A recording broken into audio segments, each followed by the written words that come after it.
I think this is a moment where not just Joe Biden, but America in general is being questioned by the world. Can we lead? Can we create the new institutions, the structures that will address an array of issues? I mean, there are so many to talk about, whether it's the fact that warfare is no longer only decided by who has the biggest bombers or the most tanks or the most troops. It's who dominates the field of information, who has control of the internet, who has the economic power. Then there's also the kind of rusty infrastructure of ideology, the fact that democracy is in trouble. We celebrated 30 years ago the fall of the Berlin Wall, the end of the Soviet Empire, the end of minority rule in Africa, and the collapse of military dictatorships in Latin America. And yet you look at the world, and whether it's Venezuela, the first democracy in Latin America that is now a failing state with rival governments backed by rival powers, South Africa, which was like the United States was to the West, the exception in Africa. And today it's a country that's beginning to fail as well, with huge electricity blackouts despite gold and oil, where they deployed 25,000 troops to deal with the largest protests since the anti-apartheid movement. Lebanon, which is a failing state, and it was the Middle East's first democracy. So many challenges that we're doing things piecemeal, and there's no great strategic vision. Do you think we stand for something different than during 9/11, for example? I think America hasn't really answered that question. We are so divided among ourselves that we're not even certain what we are. I actually wrote a piece about, is America a myth? And we've gone through many crises, in cycles of crises in our lives, where we wondered about who we were and we fought a civil war.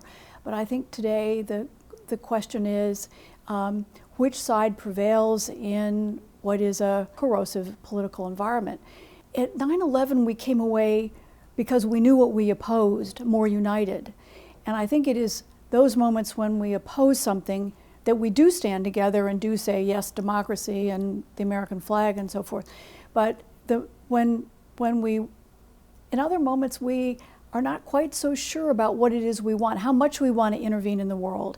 And is it to do good, or is it just to protect ourselves? And I think both the wars in Iraq and Afghanistan indicated we were out to defend ourselves, protect ourselves, but we certainly didn't leave those countries in better shape than they were. Today, to the extent that enemy exists, increasingly it appears to be China. Do you see that as a cohesive shift in American strategic vision? Well, the thing that concerns me about China is that Biden, to his credit, is trying to build the institutions to deal with China, whether it is elevating the so-called Quad of Japan and India and Australia and the United States to leader level. Biden hosted, after the United Nations, a meeting of the four in Washington, and all four of them were present, not virtually.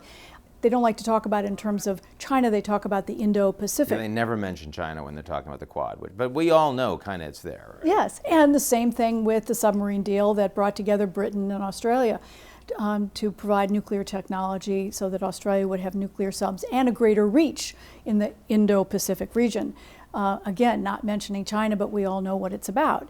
So there's that beginning of a piecemeal construction of institutions to deal with China, but there's not enough that is substantive, and there's not a direction saying to the world, this is what we want to do, kind of for fear that we're going to alienate the Chinese, and that will lead them to do something to counter.